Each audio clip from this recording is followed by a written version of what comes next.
Hey YouTube, recently I've been doing a lot of videos on sort of bushcrafty and outdoorsy and just general random stuff, and so I thought it'd be nice to do another of my more philosophical videos, and this one has been prompted by the recent Crackergate, if you've been following that. If not, don't worry, because I'm not focusing on that part of it. It's about blasphemy and sacrilege, and I'm just going to illustrate it really with a story from the scriptures. It's not in the Torah or the Bible, but it is in the Midrash, and it has been commonly accepted and retold along with all the biblical stories for thousands of years. Well, yeah, for thousands of years I'd say is accurate. Certainly over 1,000 years, as it's also in the Surahs, Surah 21 around verse 60. And I won't quote it at you, but I'll just tell you the story. And it goes that Abraham, who was the sort of inventor of Yahweh, he's the big daddy of all the prophets.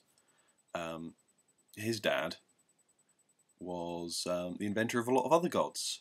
He was an idol maker, and him and Abraham didn't agree. And one day he left Abraham minding the shop, and Abraham took a hammer and smashed up all the idols that his father had made, apart from one, the biggest one. And he put the hammer in the hand of the idol, and his dad came back to find all the idols smashed. He turned to Abraham and goes, "Who did this?" And Abraham goes, "The idols quarrelled amongst themselves, and the biggest one took the hammer and smashed them all to bits. Look, it's still in his hand." His dad goes, "Don't be silly, they're just wood and stone. How on earth can they have done that?" And he goes, "Aha! Look, obviously they're just wood and stone. Why do you worship them?" Which is a very good and sensible point, except he then goes on to produce nothing, and you should worship that.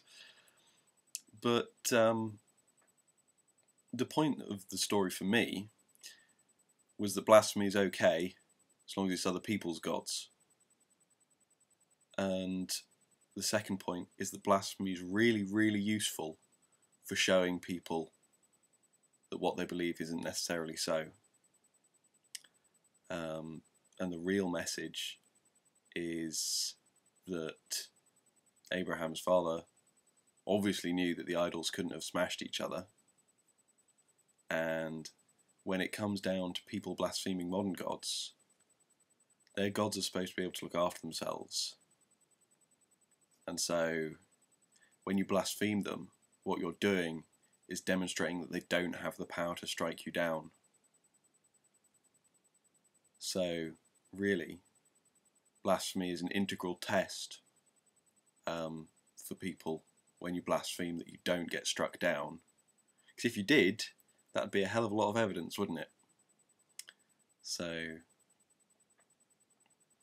within that story, I think it really illustrates the importance of blasphemy. And as I've been talking about blasphemy and sacrilege so much, I suppose I might as well. I, AP Durrant, do deny the Holy Spirit. Thanks, YouTube. Bye.